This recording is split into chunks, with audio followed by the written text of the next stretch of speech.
Hi there, Kim Carter here, and it's time for another episode of Babblicious, the series where I talk to you off script about things that I like. Today's episode is the second in a little mini-series I'm doing, where I babble about other ASMR artists that I love.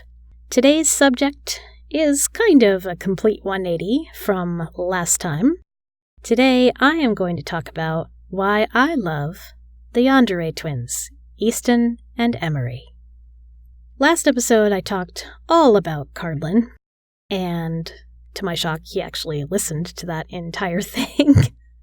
Still kind of not over that, honestly. Anyway, moving on. The thing is that I had no idea what yandere or tsundere or anything like that meant until I found Cardlin, and he actually explained it very well when he did the Dere Dere challenge, which is where you go through the list of all the different kinds of Dere characters and give voice to them one after the other. And that just made the definitions a lot more clear to me. I'm like, oh, okay, I get what this is. And I gotta admit, I was maybe a little bit nervous about yandere at first. And the reason for that is that I really prefer happy endings. I don't really like sad endings. When it comes to the type of movies and media I consume, I'm usually fine with gore, but I'm not good with horror, or kind of like what's the word for it? The ones that really mess with your mind. Psychological horror, there we go. Really not so into that. So I was a little nervous checking out all this yandere stuff, but I have found some that I like, and they're usually not ones that have super creepy endings. So at some point in my journey into this ASMR roleplay world, I stumbled across the Yandere twins, and I'm thinking to myself when I see that channel title, there is no way that this is going to be for me. Like, these two focus on this? Like, this is not going to be a good fit right here. But I'm really glad that I gave it a chance, because I ended up finding some things that I really liked. And last episode, I did mention that I would talk about artists who find a niche and stick with what they're good at. And I think that for the most part, the twins really do that. They have found they're really good at yandere. It's what they like to write. It's what they like to act. So for the most part, they stick to it. They do branch out. They have some tsundere ones and some other things in there as well. And I think that's really good. And I think it's also good that they play to their strengths. So I think they're being very smart and very deliberate in how they are running their channel. Now, these two are vastly different from Cardlin. They are a great deal younger.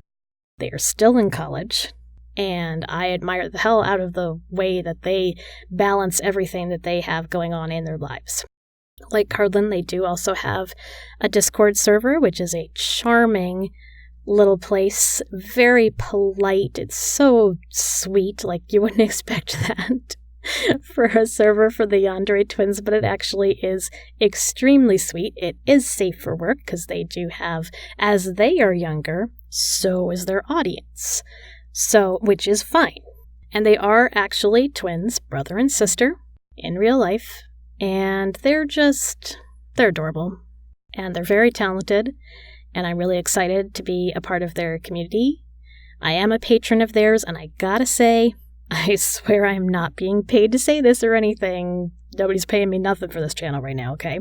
Let me tell you, if you like their work, and you've got the extra cash, become a patron. Their rewards are extremely generous, and they don't have a lot of patrons right now, probably, again, as a function of them being younger and their fans being younger. Their fans probably don't have a lot of that disposable income to fling around, so there's not a lot of patrons right now, so get in while the getting is good. Because if they get a ton of patrons, they're probably going to start scaling back on their rewards, I would imagine, just so that their workload doesn't become too much, right? So if you're interested, I would say now is the time. And I think they probably have put some limits in place on the different reward levels, so just take a look at all of that before you start making any decisions.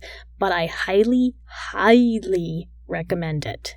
I've been a patron of theirs for, I think, this has got to be about my 5th month with them, and I'm at a level where I get a commissioned audio every month, and that is incredible. I have to write it myself, but since I write already, that's not really a problem for me. That doesn't bother me, because I know some other artists will actually write it for you or improv it, depending on what it is that you want.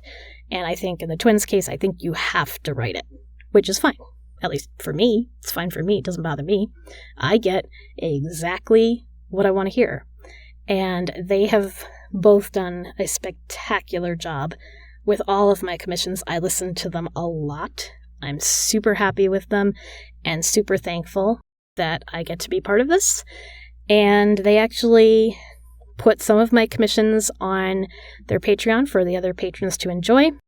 And one of them they actually did put on their channel. And that is the one that's entitled Saved at a Bar by Twin Yanderes.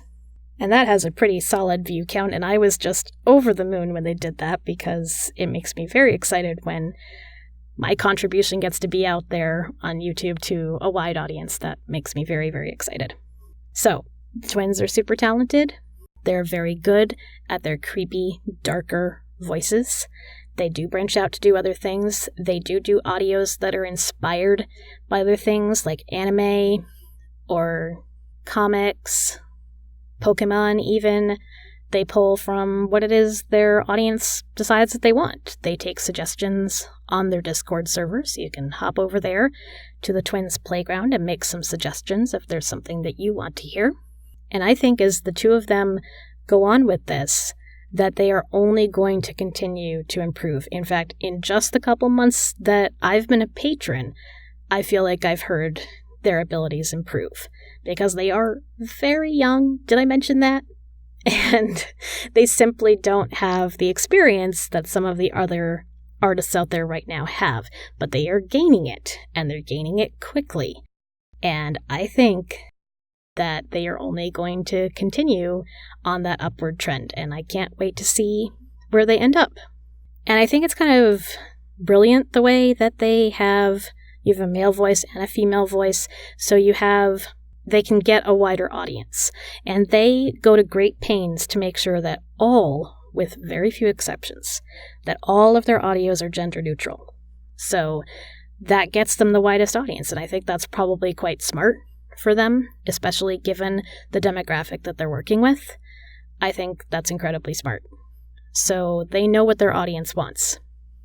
So it's interesting because I think I'm sure there's definitely crossover with people that are listening to both twins. They do audios together, but a lot of their things are either just Emmary or just Easton. And I don't know how much crossover they get between those two. I don't know if that's something that they even measure or how you would do that. But I think that just kind of makes it interesting.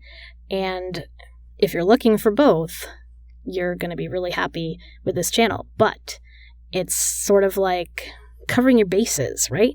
You've got probably more of a male audience that wants to listen to Emmary and more of a female audience that wants to listen to Easton. So just casting a wider net simply by having two different voices available. And I think that's really cool. It certainly makes their channel different from anything else or anyone else that I've encountered yet. Obviously, there's collaborations and stuff, but you don't usually have both those voices on the same channel. I think the ones where they do team up together sound really, really good. I think I didn't go back and actually look at my watch history for this, but I think one of the first ones with both of them that I listened to was Yandere Twins Tease You. And that one is quite dark, but it's really, really good. It's very creepy, and I think they just both did an excellent job with that. So Emmy's voice is most of the time quite sweet, and of course that can work really well for Yandere or for characters that are just a little bit off the edge, and she's very good at delving into all of that creepiness. But I'm going to be honest here and say that as talented as she is, when I'm listening to ASMR roleplay, I personally am not listening to female artists, I'm listening to male artists, because that is what's meeting my emotional needs and desires when I'm going out to listen to this stuff. So I will just honestly say that I do spend more time listening to Easton's videos. So, Emmary, I love you. You are super sweet and awesome, and I'm going to talk about your brother for a minute. Because I think it's interesting out there that in any kind of voice acting world, but even in this narrow little community of ASMR roleplay, that you have kind of two types of artists. You have those that have amazing voices without doing anything to it, and you have those that do amazing things with their voices. And what I'm saying about Easton is that I really do think that he's both. Number one, his regular speaking voice is just incredible. Easton's voice is amazing. It's deep, it's gravelly, I can't even properly describe it. Please just go listen to it if you haven't heard it. And additionally, especially as the channel goes on and he's trying different things, he's doing amazing things with his voice. He did an audio that was inspired by the Joker from Batman. I almost couldn't even believe it was him. It was so far out of what I thought was his range, and he just absolutely killed it. It kind of actually scared the shit out of me, so I don't know that I'll ever actually go back and listen to it again. But he freaking killed it. So I was really impressed by that. Also recently, he did a kind of a Bakugo-inspired audio, and that, oh please, Easton, if you do that again, please don't ruin your voice with the shouting. But he just sounded amazing, and again, that was something very different from his norm. So I love that right now seems to be experimenting a bit more and branching out, because he's getting it. He's doing it well and succeeding at it. So I'm really excited to see where that is going to go. Now, when Easton is doing his yandere voices, he tends to drop down, he tends to slow down, and that's very smart. He makes his yanderes very calculating, which is probably what they should be generally, but you can get like crazy obsessive yanderes as well. In fact, like the most recent yandere one that Cardlin did, like he was very spazzy at the end of it, but I mean calculating too. But anyway, Easton doesn't usually go there. He keeps it low and slow, like a dangerous simmer, and it's really fun to listen to. I think his tsundere characters are also very cute. The yandere twins tend to give all of their characters names. So he has a tsundere Neko character named Andres. I hope I'm saying that right. And it's just adorable. I really love it. I actually, the one that is like Neko Mel tsundere helps you get to sleep or whatever, that one is the first one on my sleepy time playlist. Just because it gets me in the mood, it doesn't necessarily put me right out. But the listener is falling asleep at the end of the audio, so I do include it in my sleepy time playlist, and there have been a couple times where even though it's 6 minutes long, I have dropped off during that audio. And they definitely have different sort of levels of yanderes on the channel. They have like the super creepy ones that can really delve into the dark side, like Male Yandere Sneaks Into Your Bedroom, I think is the series that ends up getting pretty dark. Or the Yandere Doctor one that Easton did, that's pretty darn dark. But then you have more romantic ones, like Nikolai, the Yandere Thief. Oh, I love that one. Or the Yandere Prince is even kind of borderline, well, not even borderline, it's romantic, which is interesting for a yandere, right? So what I like is that even though you're getting all these yanderes, it's not just one note. And I know that's true on Emmy's side as well. And I think that's awesome. So definitely when I talked about Cardlin, I mentioned that there was a moment when I knew I was screwed. that I knew there was no going back. There was no getting back out of loving this. And I feel like sometimes that happens with artists as well. It certainly did happen for the Emmary twins, for Easton's voice particularly for me. And the one that did that for me is his werewolf series. Then I just knew I was screwed. I wasn't getting out of it, that I was hooked. Absolutely hooked. I love the wolf sounds they added into the 3-part series of this one. I think it just adds so much, and it's just really fantastic because obviously doing a werewolf, like, he gets real down and deep, and I love deep male voices. I really, really do. So I just knew then that's the one that made me become a patron. That's the one that made me get on their Discord server. I was like, yep, I'm in. I am all the way in. Let's do this. I am a fan. Let's go. And I'm given to understand also that for the ones, because most of the writing they do themselves, not other people. And I'm given to understand that Emmary does a lot of the writing, if not all of it. I'm not 100% sure on that, but she at least does the bulk of it. So huge kudos to Emmary for your magnificent writing. Okay, so now I'm going to talk about a couple of my favorites, even though I did mention, obviously, the werewolf one, particularly let's see.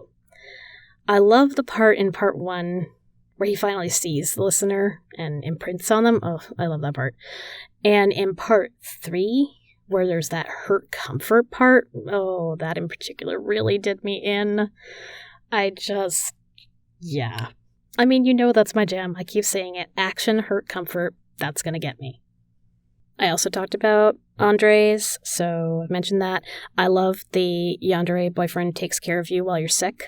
I actually really like that one. It's it's soothing, right? I mean, if you listen to it, you know it is. Even though it feels kind of weird to say that, it totally is. I love the Dragon Tamer series, Jackson. So good.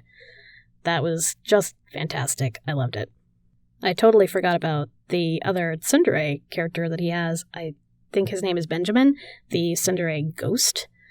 Those are actually really interesting. I do like both of those audios as well. I also love the knife thrower. That was a really good one, and that has a spicy conclusion on Patreon. I'm just saying. You might want to check it out. For the twins together, obviously I love the one that I wrote. Came out really, really well. And I was very nervous when I wrote that script because it's an interesting setup, right? Once you have the twins confronting the listener and the guy that was trying to drug them, you have 2 separate conversations going on at once. And I just didn't know how that was actually going to play out. But apparently it must have really worked because the twins liked it and they liked it enough to put it on their channel, and all the comments seem to be really positive. So I guess it worked. So I'm really happy with how that came out. I do like the yandere twins tease you, and the twins want you for their birthday. I like both of those a lot. And finally, this was their April Fool's joke this year, but I really loved it. They did the tsundere twins fight over you, and it made me smile, it made me laugh. I've listened to that one quite a bit. It's a lot of fun. Basically just the twins bickering over you, the listener, and like insulting each other and throwing each other under the bus.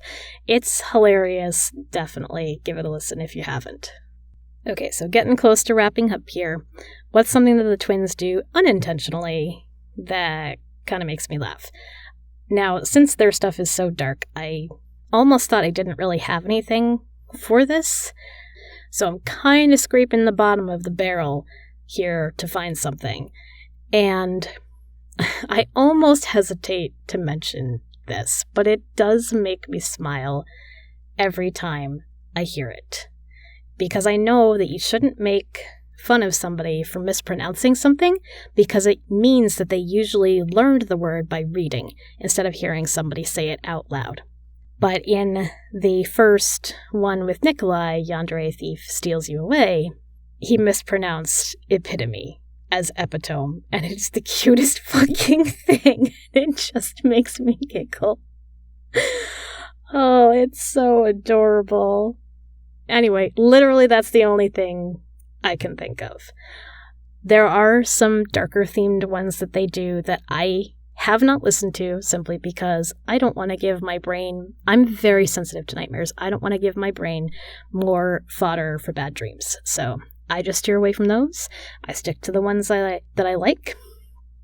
And luckily, they have a great range of different yanderes and tsunderes for you to choose from. And I think that they're both a delight. And I'm super happy to be a patron and a member of their server. And I can't wait to see what happens as they continue to grow.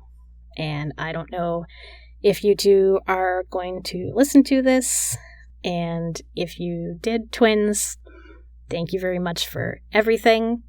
I know that you have a lot on your plates, and that's a huge understatement. But your community really appreciates everything that you do. I appreciate everything that you do, and I'm just, picture me behind you with a pair of pom-poms going, "Yay, twins, you can do it! Yay!" Because I think you guys are great. And Easton in particular, if you're listening to this, your voice is absolutely amazing. What a gift you have, and you are using it so well. So just keep doing it, because you're awesome. I think that's about all I have to say about that. So I will catch you guys next time with whatever ASM artist I decided to talk about next. Until then.